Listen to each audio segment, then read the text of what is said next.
Ayan po mga kapatid, at narito naman po ako at muling babalik at i-unbox natin ang mga kandila na ating in-order sa ating kaibigan na manggagamot mga kapatid.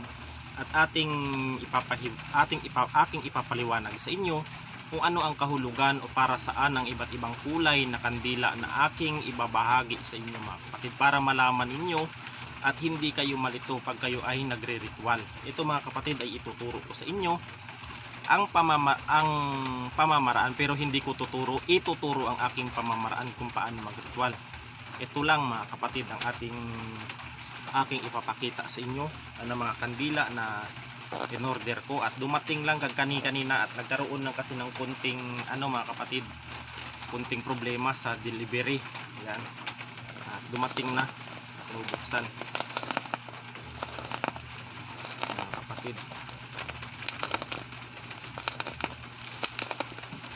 Napakakapal ng pagbalot.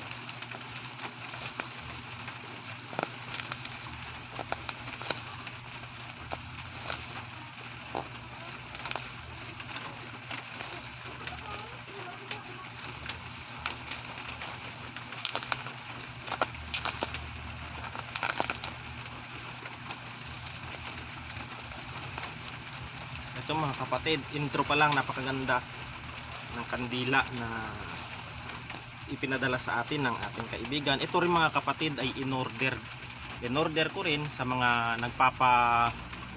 nagpapagawa sa akin ng ritual, at ibinibili ko natin ng kandila. Yan po, may mga iba pong nagpapagawa sa akin ng ritual na minamadali nila mga kapatid.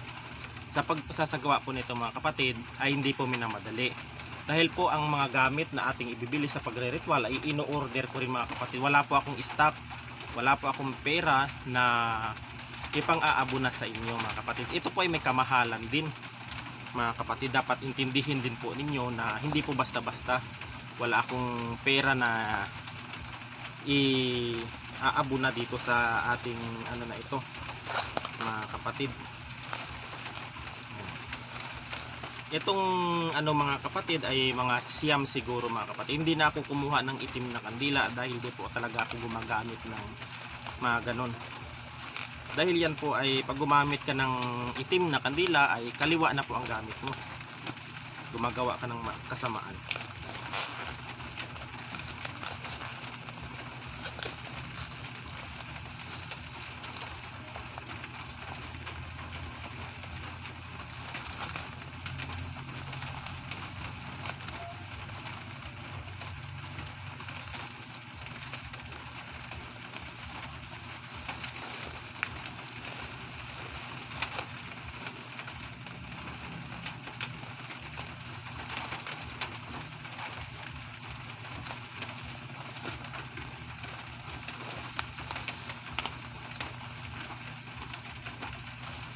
Po, 7 po na piraso ito aking in-order sa aking kaibigan na manggagamot.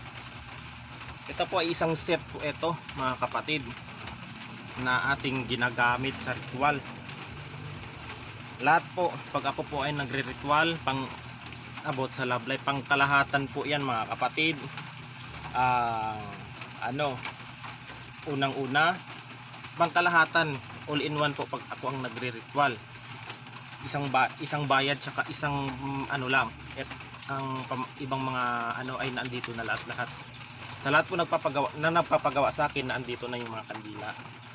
Unang-una, 7 pong pamamaraan ng aking isinasagawa sa ritual mga kapatid. Unang-una po ang kasaganahan at pagpapasalamat. Pangalawa, ang kalusugan. Ayan. Pangatlo, ang kaarawan. Ayan, buhay, pag-asa, pag-ibig sa ating mahal na Diyos. Ayan. Pang-apat, ang kaliwanagan. Ang panglima, kaluluwa at mabuting espiritu. Ayan, para ma-cleanse kung tayo ay mayroong mga kapatid. Ang pang-anim, pera at kayamanan. Pang-7, kapayapaan. Pang-8 mga kapatid ay kayamanang material, pagsisisi, pagpapakabanal at kapatawaran. Ayan po. Hindi na po ako gumamit ng nag-order ng black dahil yan po ay kaliwa. Ayan.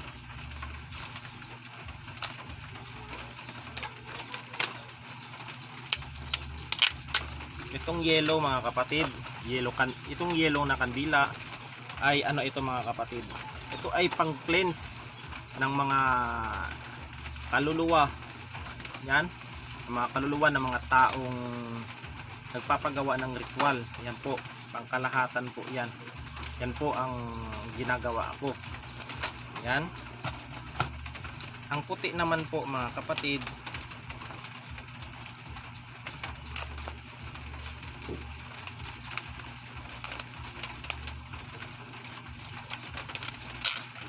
ang white candle mga kapatid ay kasaganahan at pagpapasalamat. Yan po ang ano mga kapatid, kasaganahan at pagpapasalamat ang ano ko dito, paggagawa ng isang ritual.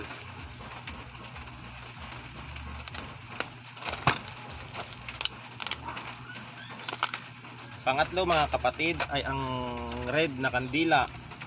Yan, para sa mga kaarawan, sa buhay, pag-asa, sa mga pag-ibig. Ayan, sa mga naghiwalay na mga mag-asawa o nagkalalabo-labo. Ito po ang ritual na ating isinasagawa dyan. Ayan. Pang-apat ay violet mga kapatid.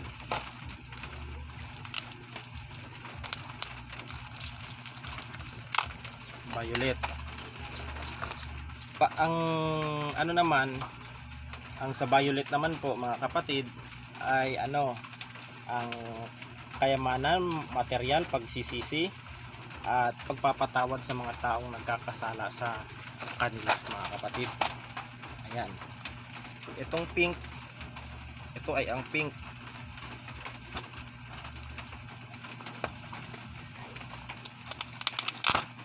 Itong pink mga kapatid, ito ay ano, ito ay pangkalusugan ito mga kapatid, about sa mga sa pangkalahatan na pamilya.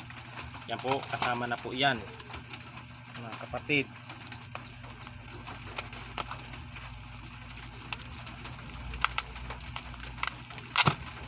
Ang green naman mga kapatid ay ano, sa kapirahan, yan, sa kayamanan o sa business. Ito. At ang blue last ay ano mga kapatid, kapayapaan. Yan. Ito ang ano mga kapatid. 7 po ang aking in-order. Din ako nag-order ng itim. Dahil yan po ay ang kaliwa po yan. Ito. Unang-una ay blue. Pangalawa, green. Pangatlo ay pink. Pang-apat, violet. Yan. Pang-lima ay ano mga kapatid, red. Pang-anim ay white. Pang-pito ay yellow. Yan po ang ating candle na ritual na ating ano sasagawa sa ritual natin. Kasama na rin dito ang ritual ng isang OFW na nasa Japan. Ayan, at saka yung isang OFW rin na nagpagawa sa akin about sa kanilang love life na magkasawa dahil sila po ay nagkalabuan.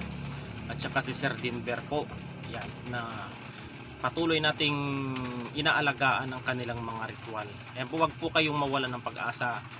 Ang patuloy lang po kayo sa pagtitiwala sa taong nagsasagawa ng ritual para kayo ay magkaayos. Wag po kayong magduda mga kapatid na ang inyong pera ay yung iniisip na ang inyong pera ay itinakbo o ginastos o iniskam. Hindi po. Narito po ang patunay na ang lahat po ng inyong mga ibinigay po na pera ay ibinili natin ng mga pang-ritual na para sa inyo mga kapatid. Hindi po natin yung ginagastos o itinatakpo o ginagastos sa mga walang makabuluhan dahil ayaw ko na masira ako sa aking mga kliyente na nagpapagawa sa akin. Yan po ang mga patunay na ang pera ninyo ay pinadala sa atin ay ibinibili ko ng materialis para din ito sa inyo mga kapatid. Yan, hindi ko kayo niloloko o ginagawa ng mga ano mga masasama. Ayaw ko naman loko ng kapwa at ayaw ko na masisira ang tiwala ng isang tao o kliyente sa akin mga kapatid. Ayan lamang po mga kapatid ang unang-una na ipapakita natin.